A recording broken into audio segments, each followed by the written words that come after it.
What up, guys? King of Herb, Danny G, back again with the live Dungeons & Dragons commentary, playthrough, and all that for you guys. So here we go, back where we left off, talking about the airships and the guild options. As you can see, just to recall for those of you who didn't watch the first video, go back and do that if you haven't already.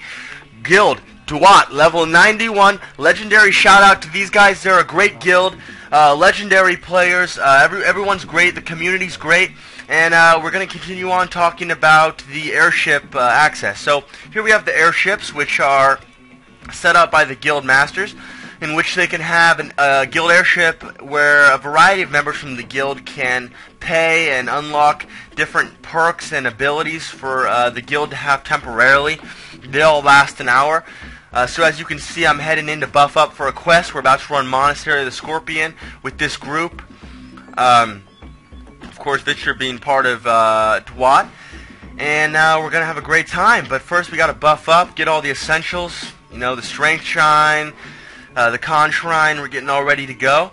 And you'll probably hear a little bit of cut-in of voice coming in over this quest, and that is due to the fact that we have the live mics going in this group, so they will be talking. We'll be communicating to try to run this quest solely as we can, regardless of the fact that it seems to be a pretty slow night. Not a lot of people on playing level 17 to 20, not doing the refuge. Mostly people in the twilight tonight, so we don't have the optimal group that we wish, but we'll always make it work no matter what's going on.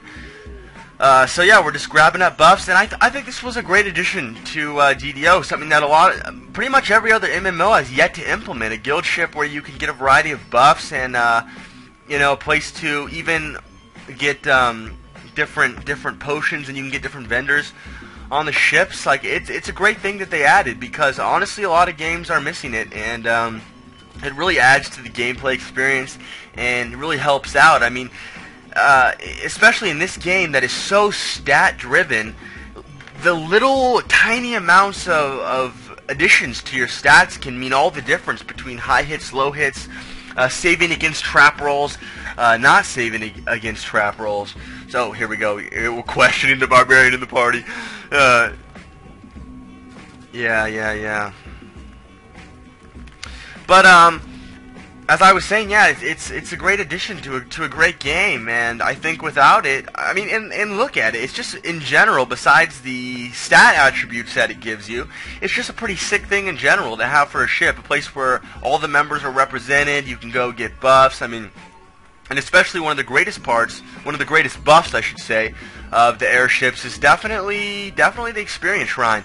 I mean, this one right here, giving this is the highest level experience shrine you can get on a guild ship, because our guild is extremely high level. It's the 5% experience boost to your experience. So I mean, how great is that after running a quest, especially in a game where when you get to the high levels the EXP gets pretty slow.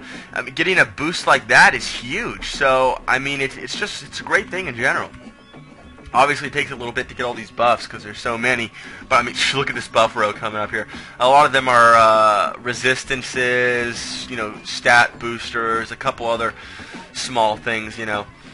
This is the combat dummy, training dummy we got here that will give us an increase in damage and attack. Pretty great, pretty great.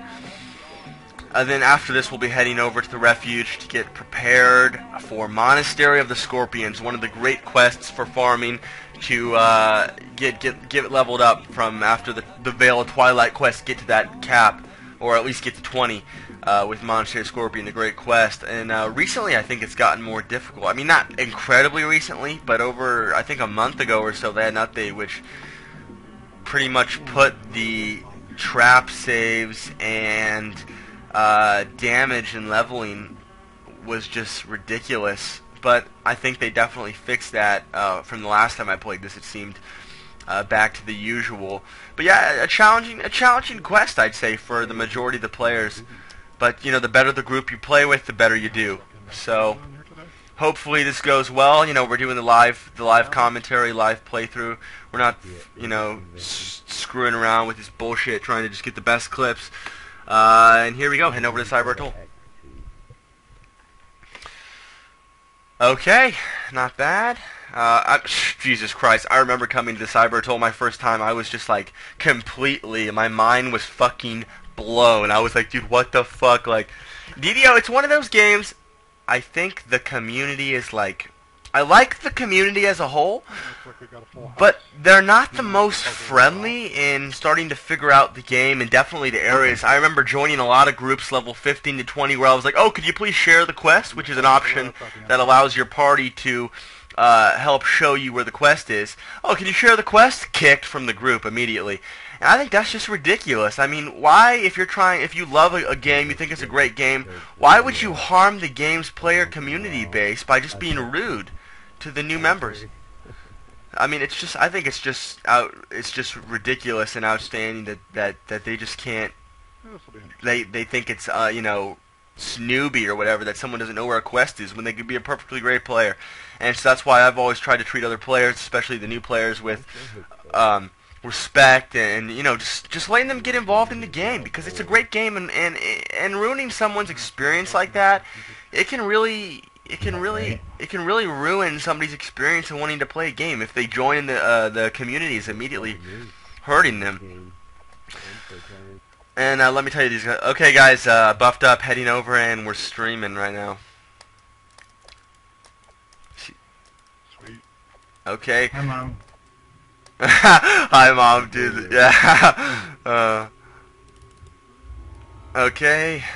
Heading over to Monastery the Scorpion from Swami Gardens. These are just for those of you who aren't common players to the game or haven't played before.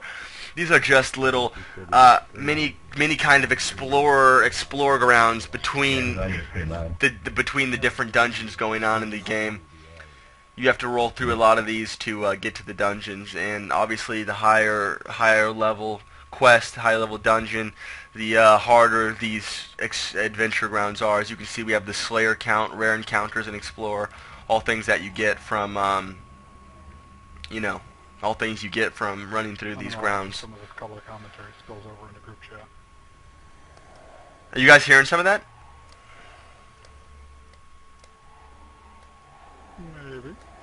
Not bad. Well. Hopefully it's not distracting for you guys. If you catch a couple sentences here and there. So. What's your gain level at? I'm wondering. The input gain on your audio here in DDO? Mine? Is it at 1? Stumbling through the brush, you finally find the hidden Check it out. I don't know. of the ancient monastery. If you don't know, that means it's all the way up. Is it too much? That's what she said. It clashes a little bit with when you get a couple people talking. Okay, let me turn down a little bit.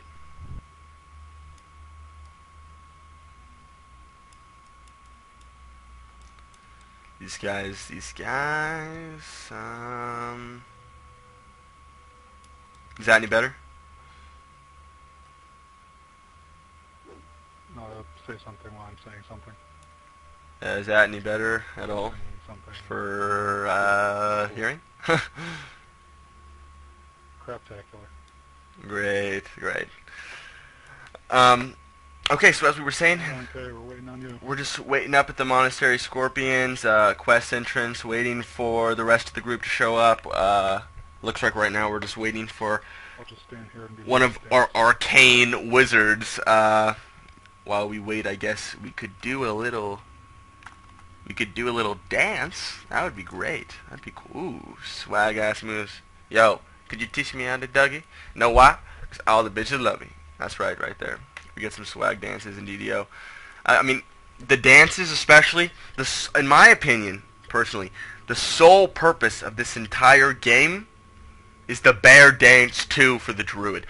That is essentially... Okay, just to be sure, we actually got 2 people who can be puzzle solvers here. That is essentially the greatest reason to play DDO, is to make a druid and go with the bear dance 2 route. So you guys definitely gotta hop on that, because that is that is definitely a quality reason to play this game. And if you guys don't know what that is, I'll definitely fucking show you guys that later, because it's pretty dope. And if you guys are listening to what these guys are talking about kiting, puzzle solving, that's just a part of the DDO mechanic in these dungeons. There's a lot of different healing duty here, so different puzzles going on in which the groups have to have different members who have the ability to solve them, whether they're just figuring it out, or whether they actually just preconceived know certain puzzles that stay the same in certain quests, although most of them are ever changing, so you really can't get a grip on them beforehand. But and then also kiting, which for those of you who don't know, is another tactic used in Dungeons & Dragons Online and a variety of other MMORPGs, in which somebody essentially holds a boss or monster and moves it around without... 40 minutes later, we're good to go. Yeah, we're good to go. Yeah, we're good to go 40 minutes. That's the way. That's how it goes on the slow nights. Yeah, right? Yeah, dude. But yeah, here we go. We're ready to roll. We got to get in, buff up. I mean, oh, look at that bravery bonus. 63, 79 hard, 63 elite. And as you guys just saw, you can do every single quest on different levels. Which is one of the greatest parts of this game, the replayability, the ability to grind. And right now you see we're just getting group buffs, buffing up. For this quest, I mean, I'm a fighter, so I don't have that many buffs to offer the party, but I mean, mostly the arcanes, which consist of the wizards, the cleric, well, not the clerics, but the wizards and the sorks will have good buffs for us all. So better go with the striding for this, because it can get a little hairy in here. Next question. Who also feels most comfortable leading this party through this place in regards to traps and engaging mobs? Not me. Any takers? Can't have enough knowledge of this place to confidently lead us through it, so... That's the way, stepping up. Taking one for the team. Oh, I'm not comfortable leading, but I'll run the front. Okay, here we go. We're rolling up. We got okay. We got that Necro Wizard. We've got a Druid up in here. We're running with the Monk. Not another Barbarian. Actually, 2 Wizards. We're going hard. Although it looks like the second Wizard. Where's Daddy at? Oh wow. He looks like he's running some kind of cross build going on. He's definitely not running traditional Wizzy. He could be going for the could be going for a variety of different builds, which is exactly what I've been talking about earlier in the player creation screen, that really you have no limitations in your imagination and what you want to create in this game and what you want to play as. You really get a lot of customization with the races, the skills, the abilities, all kinds of stuff. Hey, trap. Ah, shit, traps everywhere. There's always traps. Not bad at all. Oh, man. Are there more monsters? They're just pulling aggro all over the place. Yeah, we better not pull too much aggro unless we're together. So I'm out of my range, dude. I can't see you. Let's just take some of these guys out who are lurking on the corner. And then, let's see what else we've got going on here. While he's disabling this trap, as you can see, there's a trap box right next to Sylvania, where essentially different rogues and monks and wizards who have partial trapping abilities can undo these traps that an elite would probably one-hit the majority of the players in this party. So that's why I think that's one of the great things about DDO, is it has a great group dynamic. Oh shit! And a necessity for all the classes. I feel like it's pretty balanced, unlike a lot of other games I've played, where like a paladin or in World of Warcraft or something, where one class will just dominate the entire game, and there's just like this overflow of singular classes and the singularity of the game, and other classes are just made useless or just not necessary. And in this game, especially in the high level quests, every single class is useful. And even a lot of the classes that may not seem as useful at a lower level or without the proper stats or TRs can become extremely useful later in the game. I mean, I've seen druids who are terrible, and I've seen druids like Victor here who are a higher quality of a druid and hold a very prominent place in the party that a lot of other classes just can't fill. So I mean, there's always a necessity for the different classes, and I think that's one of the key parts of the game. Definitely one of the key parts of the game here.